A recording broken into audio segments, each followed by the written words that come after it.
सोनगरा की पुत्री एवं महाराणा उदय सिंह की महारानी जयवंत कंवर की कोख से विक्रम संवत 1597 में अर्थात 9 मई 1540 को चित्तौड़गढ़ हुआ। बाल्यकाल चित्तौड़गढ़ में गुजरा। सन 1567 में अकबर ने जब चित्तौड़गढ़ पर आक्रमण किया तो मेवाड़ के प्रमुख सरदारों और सेना नायकों के आग्रह पर महाराणा उदय सिंह ने चित्तौड़गढ़ छोड़ दिया।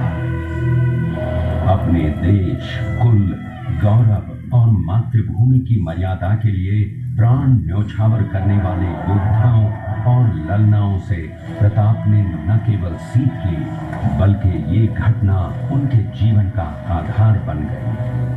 फरवरी 1572 को महाराणा उदय सिंह का देहांत हुआ। प्रताप की ज्येष्ठता और योग्यता को ध्यान में रखते हुए सरदारों ने उनको राजगद्दी पर आसीन किया।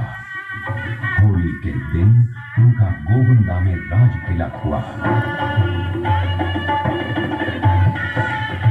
उस समय तक लगभग सभी राजाओं ने अकबर की अधीनता स्वीकार कर ली थी।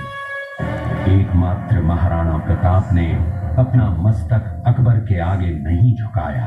प्रताप मुगलों से लोहा लेने की तैयारी में जी जान से जुट गए। 18 जून 1576 की सुबह हल्दी घाटी और खमनोर के मध्य एक मैदान में ऐतिहासिक युद्ध हुआ।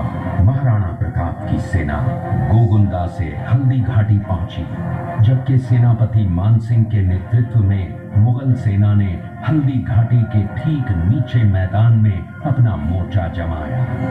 मुगल सेना के हरावल दस्ते द्वारा घाटी में घुसपैठ करने के प्रयास की प्रतिक्रिया स्वरूप महाराणा प्रताप की सेना मुगलों पर टूट पड़ी।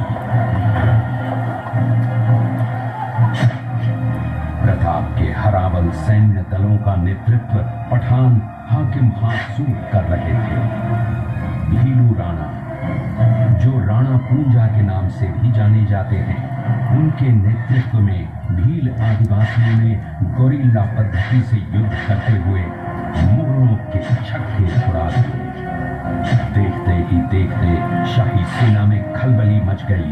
रक्त तलाई घोड़ों की टापों, हाथियों की चिंगारों और तलवारों की झंकारों से गूंज उठी। चारों तरफ हाहाकार मच गया। युद्ध का घटनाक्रम अचानक उस समय बदल गया जब प्रताप ने अपने घोड़े चेतक को एड़ लगाकर मानसिंह के हाथी पर चढ़ा दिया और उस पर भाले से भरपूर वार किया। मानसिंह हौदे में दुबक गया। हाथी से उतरते समय चेतक की एक टांग कट गई।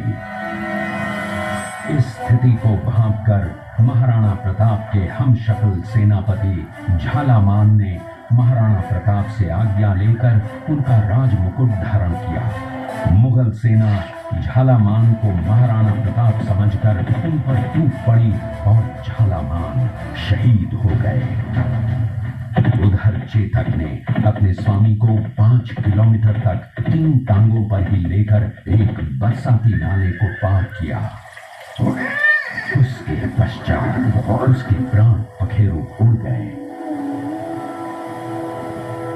इस युद्ध से महाराणा प्रताप के मन पर गहरा प्रभाव पड़ा।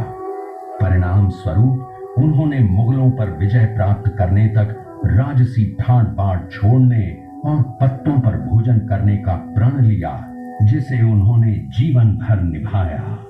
महाराणा प्रताप ने अपना सैन्य बल बढ़ाकर सर्वप्रथम अरावली पर्वत की घाटियों में बसे दिवेर पर चढ़ाई कर विजय प्राप्त की। इसके बाद कुंभलगढ़ पर भी विजय प्राप्त की। सिर्फ चित्तौड़गढ़ को छोड़कर सारे मेवाड़ को अपने अधीन कर लिया। कालांतर में महाराणा ने चावंड में अपनी राजधानी स्थापित की।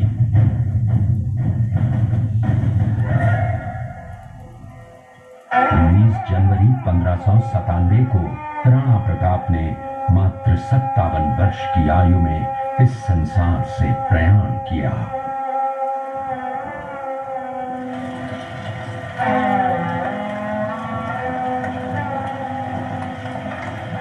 हल्दी घाटी का युद्ध एक सांप्रदायिक युद्ध न होकर आत्मसम्मान, मातृभूमि की स्वतंत्रता व स्वाधीनता का संघर्ष था।